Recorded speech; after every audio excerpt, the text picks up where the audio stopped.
Good day, good day, good day, good day, good day, good day, everybody. Hopefully everybody's having a marvelous Monday. Everybody had a safe Memorial Day. And right now, making the best out of that four-letter we call life. I apologize, a bit behind. I promised a couple of videos and I didn't get a chance to do it. Unfortunately, I ran into a certain situation that was on my behalf that I regret. But once again, what I'm gonna do is I'm gonna make up now. Okay, everybody always asks me about King Allah. Okay, King Allah and the 5 percenters. So what I'm gonna do is I'm gonna do a piece that happened like Memorial Day weekend years ago. Two New York City men, one in connection with a pair of kidnapping in which one victim died, was arrested while incident Sunday night. Maryland State Police say Kelvin and Vincent Chambers was arrested around 8 p.m. Sunday by state police officer who had been staking out for 4 days the apartment a man had occupied about 10 miles southeast of Washington, D.C. Police spokesman Richard Burlon say the two were sorted by authority in New York City and suburban Nassau County, New York, in connection with two May kidnapping in which the assailant allegedly demand drugs and cash for release of the victim. The victim was identified as Jose Borrello, 26 of Brooklyn, New York, who was seized on May 16, and Joanne Nichols of Belmont, New York, who was abducted May 22nd.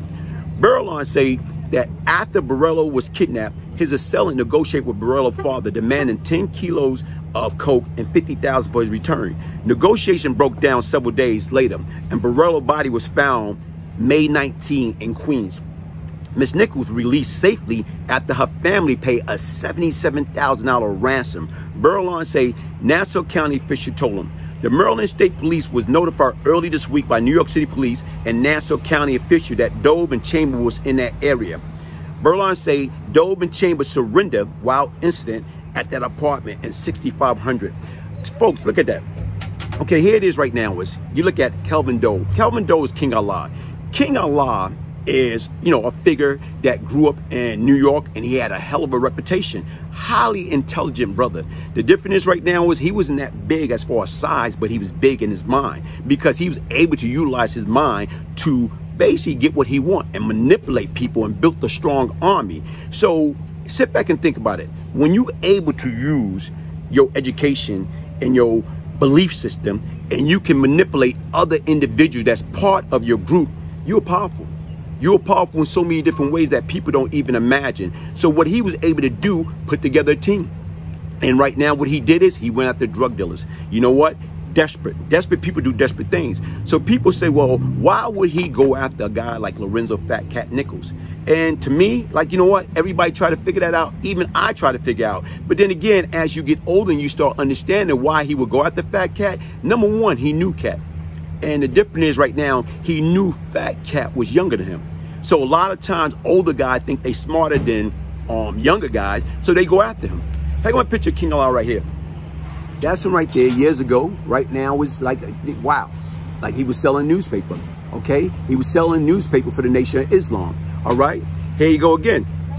That's him right now as far as when he passed away, okay? King Allah, okay? Take another photo of King Allah. Heck of the article, just in case you want to look it up. That's the article.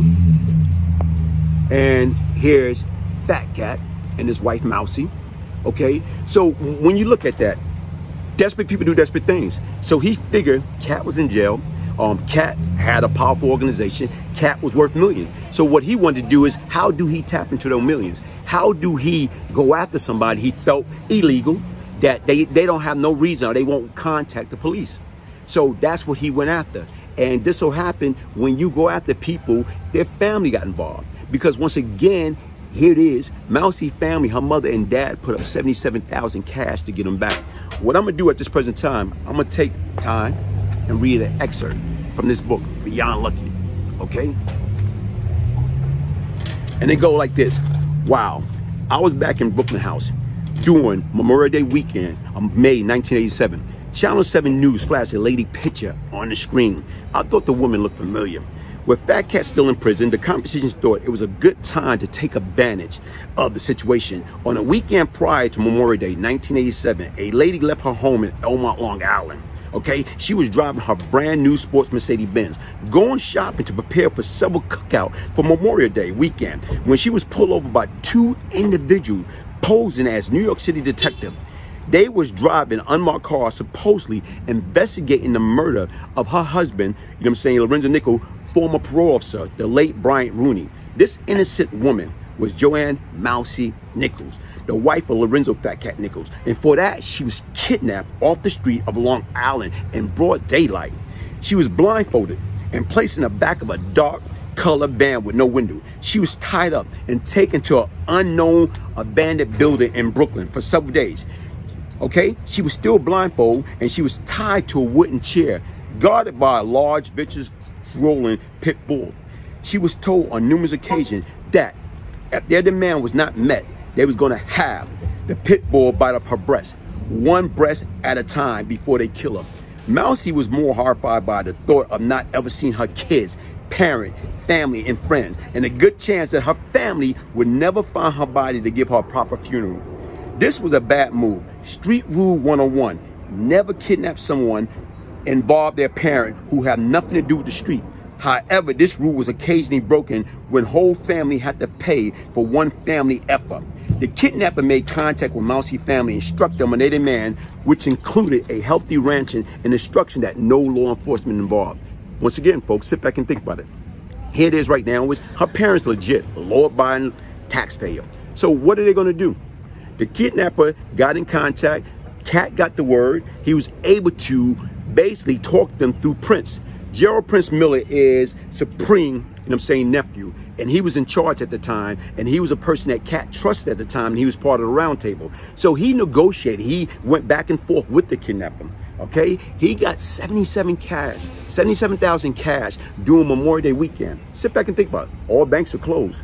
So even for them to scrap up 77,000 cash, that's a lot of money. But yet and still, that's what it took. So he was able to drop that money off at the location at the request of the kidnapper.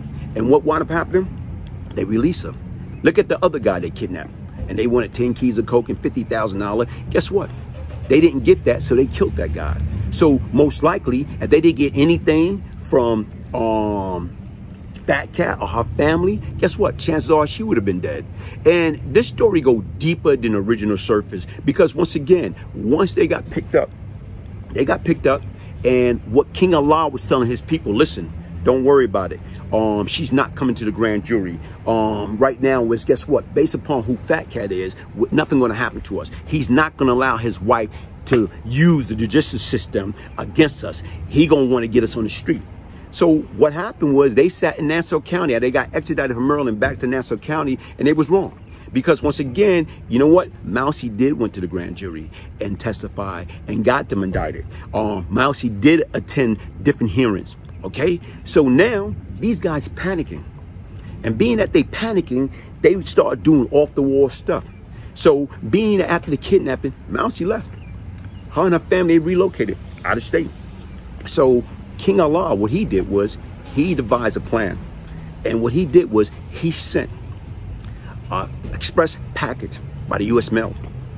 And right now is being that she didn't live in Elmont, Long Island no more.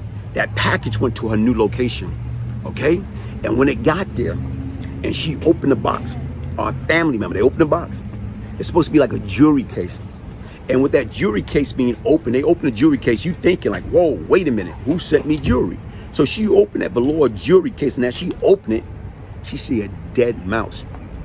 And picture, your name Mousy, your nickname is Mousy, and you see a dead mouse. She fainted, okay? What you gonna do? She fainted, you know, right now, scared to death. You know, other family members came around. And as they do a further investigation, there was 3 bullets in there. Imagine you got 3 bullets in there. And it got each and every one of your kid's name inscribed in all bullets. Come on, man. That's some deep stuff. That was some crazy stuff back then. But that's how these people was operating. That's how a man like King Allah, very brilliant. But the difference is, what did he did and how did he use intelligence back then? He used it devious. He used it in the wrong way. So when he did that, I just left Attica from visiting Fat Cat. You know, I had just flew back from Buffalo, New York to New York City. And I kept getting paged. And my page kept blowing up. And every time I call everybody, they calling me from different numbers, 911. Yo, listen, you need to go back up and see Cat. What you mean? I just left him. I'm not going back up there. He says it's very important. You have to go back up there. So long story short, okay, cool.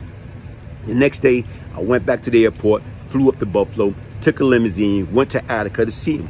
So his wife, you know what I'm saying, right now, and somebody else up there, and we talking. So basically what he's telling me what took place about her receiving that package, okay? And right now, what was going on and what need to be done. So his thing is, you need to go see King Allah. Okay, oh man, okay. So right now is, I had to set up arrangement to go see King Allah. Folks, okay, I really didn't want to do it. You know, to me, I was too busy and I don't want to go visit a cat I don't know in jail. But here it is right now. What I did was I sent my brother, Country, to go see King Allah. And when he went to see King Allah looked at him, who you? And he said, I'm Glaze. And he told him, look, man, look him up and down. You're not Glaze. He said, when y'all cats are finished playing, send Glaze to come see me. So Country came back out and told me exactly what he said. I'm like, huh? How the hell? We didn't have all the social media and picture floating around, knowing how people look and people don't look. But obviously, he knew what I looked like. So anyway, right now, a few days went by, and I went to see him. As I went to see him, I sat down on one man to another man and basically gave him the term. And that term is to be continued, part 2.